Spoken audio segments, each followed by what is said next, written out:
Hello friends, स्वागत है आप सभी का हमारे YouTube चैनल के इलेक्ट्रिशियन क्लास में। हमने पिछले क्लास में बैटरी एंड सेल के बारे में पढ़ रहे थे दोस्तों, जिसमें हमने बैटरी के चार्जिंग करने की विधियां सीखी थी, है ना। आज हम बैटरी के जो बनाया जाता है वो बैटरी कैसे बनाया जाता है, उसका क्या कारण है। बैटरी सेलों के समूहन से बनता है ना। बैटरी जो हमारा होता है उसमें कई प्रकार के सेलों का समूहन होता है। तो आज का जो हमारा टॉपिक है दोस्तों, इसी टॉपिक के ऊपर है, जो हमारा नाम है ग्रुपिंग ऑफ सेल, अर्थात सेलों का समूहन, है ना। तो आज हम सेलों के दो समूहन के बारे में पढ़ेंगे। पहला series grouping and parallel grouping. ठीक है, तो चलते हैं अपने क्लास की तरफ और स्टार्ट करते हैं अपना क्लास। देखिए, सबसे पहला हमारा है सीरीज ग्रुपिंग, अर्थात श्रेणी क्रम में सेलों का समूहन करना सीरीज ग्रुपिंग कहलाता है। ठीक है, तो सीरीज ग्रुपिंग क्या है, पहले इसे हम देख लेते हैं, है ना दोस्तों। तो सीरीज ग्रुपिंग क्या है, देखिए, जैसे कि हमारे पास बहुत सारे सेल हैं। सेलों में एक तरफ धनात्मक और एक तरफ ऋणात्मक होता है। जैसे हम मान लेते हैं ये हमारा मार्कर है ना। ये हमारा एक मार्कर है और इस मार्कर में एक तरफ ब्लैक डॉट्स ज्यादा दिखाई दे रहा है, एक तरफ कम दिखाई दे रहा है। आप दिखाई देख पा रहे हैं ना। तो जिधर आपको दिखाई दे रहा है ज्यादा ब्लैक, वो हमारा मान लीजिए कि धनात्मक सिरा है ना। और इसके बाद ये हमारा जो स्मॉल डॉट्स है ये हमारा ऋणात्मक सिरा है। तो हमारा बैटरी इसी की तरह होता है, ठीक है ना। हमारा बैटरी इसी की तरह होता है और जब दो सेलों को आपस में सीरीज क्रम में मिलाते हैं, जैसे देखिए हमारे पास दो मार्कर है, दोनों मार्कर सेम टू सेम एक जैसे दिखाई दे रहे हैं आपको। तो जब दो सेलों को आपस में इस प्रकार कनेक्ट किया जाता है, देखिए आप, इधर हो गया धनात्मक और यहाँ पर ऋणात्मक, फिर धनात्मक दूसरा सेल का और फिर इधर ऋणात्मक। अर्थात कहने का मतलब ये हुआ हमारा कि जब एक सेल का, ठीक है ना, एक सेल का ऋणात्मक सिरा दूसरे सेल के धनात्मक सिरे के साथ जुड़ा हो और दूसरा सेल का धनात्मक सिरा पहले सेल के ऋणात्मक सेल से जुड़ा हो, इसको अगर इसको आगे बढ़ाते हैं इस प्रकार, तो तीसरा सेल का धनात्मक सिरा दूसरे सेल के ऋणात्मक सेल के साथ जुड़ा हो, है ना। तो इस प्रकार के समूहन को ही हम ग्रुपिंग ऑफ सीरीज ग्रुपिंग कहते हैं, सेलों का सीरीज ग्रुपिंग। समझ गए दोस्तों। तो ये है हमारा सेलों का सीरीज ग्रुपिंग। ठीक, इसी प्रकार सेलों को हम आगे इसी प्रकार बढ़ाते जाते हैं। पहला सेल का देख रहे हैं इस प्रकार, धनात्मक, दूसरे सेल का ऋणात्मक, दूसरे सेल का धनात्मक सिरा, तीसरे सेल के ऋणात्मक सिरा। उसी प्रकार ये कनेक्टेड हुआ है आगे तक। इसमें 1 2 3 4 5 1 2 3 4 सेलों का समूहन इसमें लगा हुआ है दोस्तों। और जिस प्रकार जिस क्रम में जुड़ा हुआ है, यही क्रम जुड़ना सीरीज ग्रुपिंग कहलाता है ना। अब इसके बाद सीरीज ग्रुपिंग तो हम कर लिए, लेकिन इसका एक मैथमेटिकल ऑपरेशन भी होता है जिसके सिद्धांत पर यह कार्य भी करता है ना। तो वो मैथमेटिकल ऑपरेशन मैंने आपके लिए लिख के रखा हुआ है, जिससे कि आप उसे नोट कर लेंगे, आपको अच्छा रहेगा। यहाँ पर देखिए, सबसे पहले लेट, हमने लेट माना है कि एन जो है हमारा दोस्तों सेल का श्रेणी क्रम में लगे हुए हैं। जो श्रेणी क्रम में जितने सेल लगे हुए हैं हमारे पास, उनका संख्या है एन। ठीक, प्रत्येक सेल का विद्युत वाहक बल ई है, जो आप यहाँ पर देख रहे हैं। जो विद्युत वाहक बल होता है, यानी कि इलेक्ट्रोमोटिव फोर्स, जो विद्युत को एक स्थान से दूसरा स्थान तक ले जाने की प्रेरित कराता है, वो हमारा ई है। ठीक है, इसके बाद प्रत्येक सेल का आंतरिक प्रतिरोध आर, छोटा है ना, आंतरिक प्रतिरोध को छोटा आर मानते हैं। जैसे कि ये सेल हमारे पास है, ये सेल है, इसके अंदर का प्रतिरोध को हम मानेंगे स्मॉल आर। ठीक, और बाहरी प्रतिरोध यानी कि उसके ऊपर सरफेस के प्रतिरोध को हम मानेंगे कैपिटल आर। ठीक है, इस प्रकार बैटरी का विद्युत वाहक बल E बराबर N इंटू ई हो जाएगा।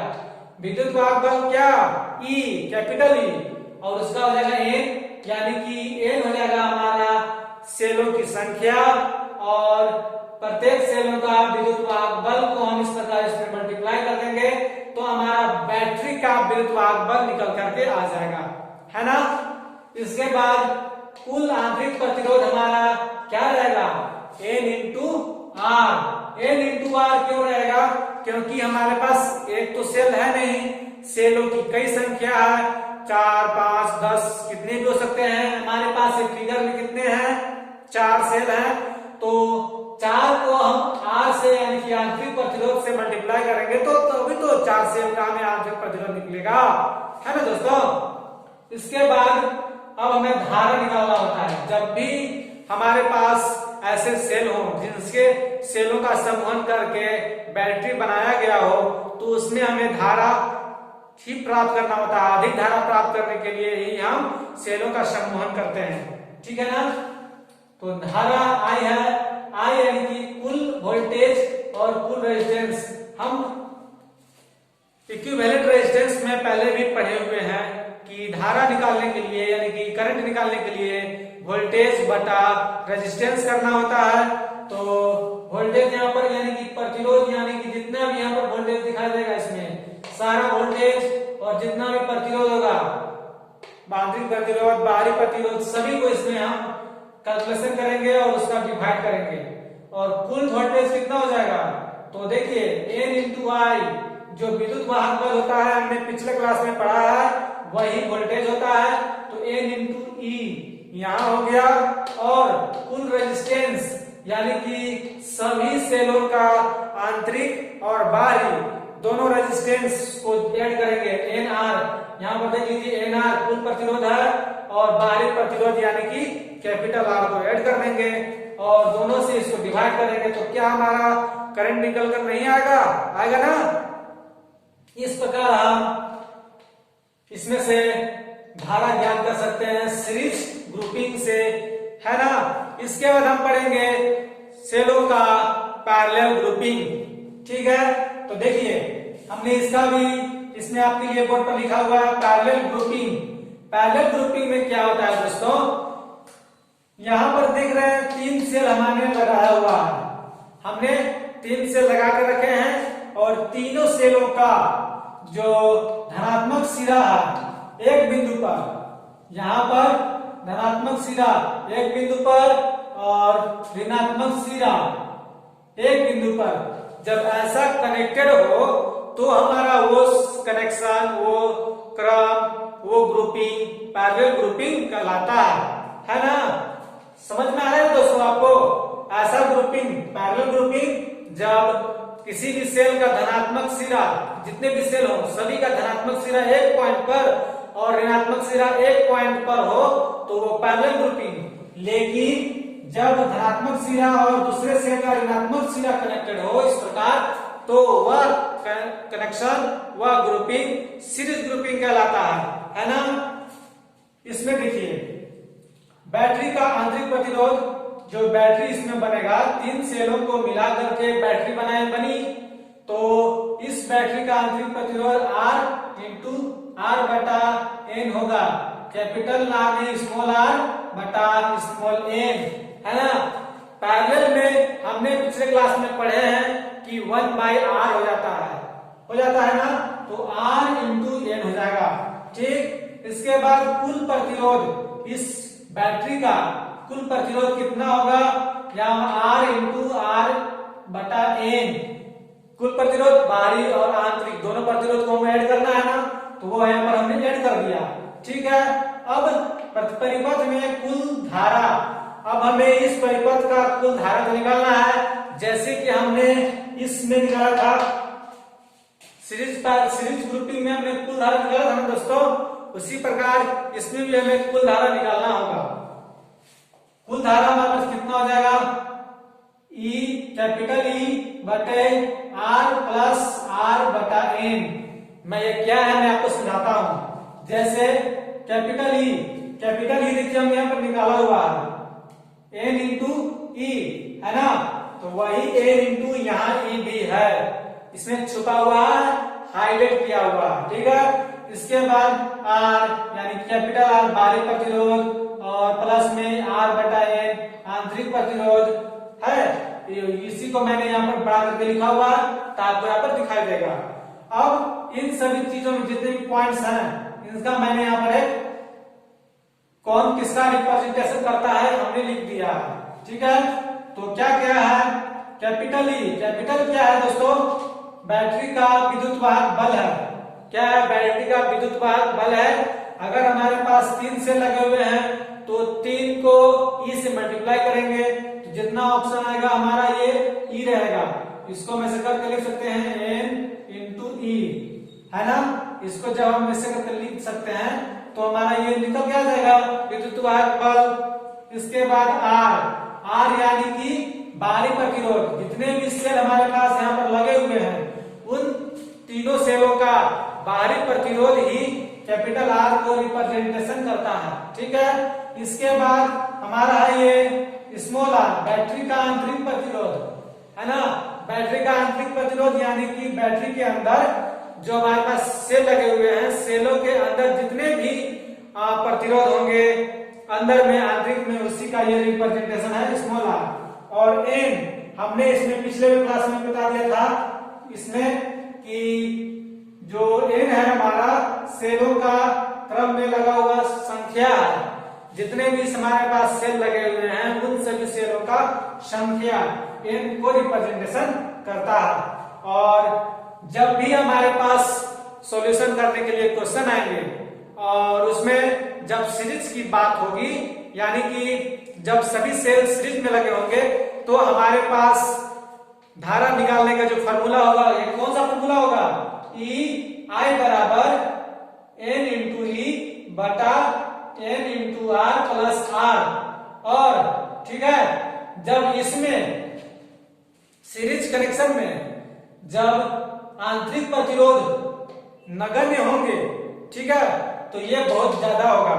आर की संख्या, आर की मात्रा अगर बहुत ज्यादा होगा तो आंतरिक प्रतिरोध को नगण्य मान लिया जाएगा। ऐसे उन दोनों को भी जोड़ सकते हैं। हम इस फॉर्मूला का प्रयोग करेंगे सीरीज ग्रुपिंग करने के लिए, और जब पैरेलल ग्रुपिंग की बात आएगी, इसमें क्वेश्चन को सोल्व करना होगा, तो हमें इस फॉर्मूला का यूज करना होगा। आई बराबर कैपिटल ई बटा आर प्लस आर बटा एन। समझ गए दोस्तों? तो ये हुआ हमारा सेलों का ग्रुपिंग। हमने सीरीज ग्रुपिंग और पैरेलल ग्रुपिंग के बारे में पढ़ा। ये ग्रुपिंग हम क्यों करते हैं आपको पता है? नहीं ना? तो सुनिए, सेलों का ग्रुपिंग करने से, जैसे कि हमारे पास जो सेल होते हैं वो उसमें धारा अधिक और वोल्टेज निम्न होते हैं, तो इन सेलों से हम भी अधिक मात्रा में एनर्जी प्राप्त कर सकते हैं। और जो हमारे पास बैटरियां होती हैं लीड एसिड सेल की, उसमें भी बहुत सारे सेलों का ही सम्मिलन होता है, तो उसमें देखिए वोल्टेज कम होते हैं और धारा अधिक होती है ना। तो सेलों के द्वारा जो हम ग्रुपिंग करके एनर्जी प्राप्त करते हैं, उससे हम अधिक धारा प्राप्त कर सकते हैं और वोल्टेज निम्न रह सकता है। ठीक है दोस्तों, तो कैसा लगा आज का आपका क्लास? मैं आशा करता हूँ यह क्लास आपको बहुत अच्छा लगा होगा और आपको अच्छी तरह समझ में भी आया होगा। ठीक है दोस्तों, अब हम आपसे विदा लेते हैं। इससे पहले कि जो लोग हमारे चैनल पर नए हैं वे हमारे चैनल को लाइक करके सब्सक्राइब कर देंगे और बेल आइकन को भी दबा देंगे, जिससे कि हमारे नए आने वाले वीडियो का नोटिफिकेशन आपको हमेशा मिलते रहे, है ना। और जो लोग भी हमारे चैनल पर रेगुलर क्लास कर रहे हैं वे लोग हमारे क्लास को देख करके इसका नोट्स तैयार कर लेंगे हमेशा, क्योंकि ये सभी जो हम बता रहे हैं आपके लिए, ये आपके एग्जाम के लिए बहुत ज्यादा इम्पोर्टेंट है, क्योंकि एग्जाम में सेल और बैटरी से आपके क्वेश्चन हमेशा पूछे जाते हैं, है ना। ये हो गया हमारा सीरीज ग्रुपिंग और ये हमारा पैरेलल ग्रुपिंग, है ना दोस्तों। तो अब आपसे विदा लेते हैं। अब हम मिलेंगे अगले क्लास में नए टॉपिक के साथ। तब तक के लिए bye bye friends, thank you.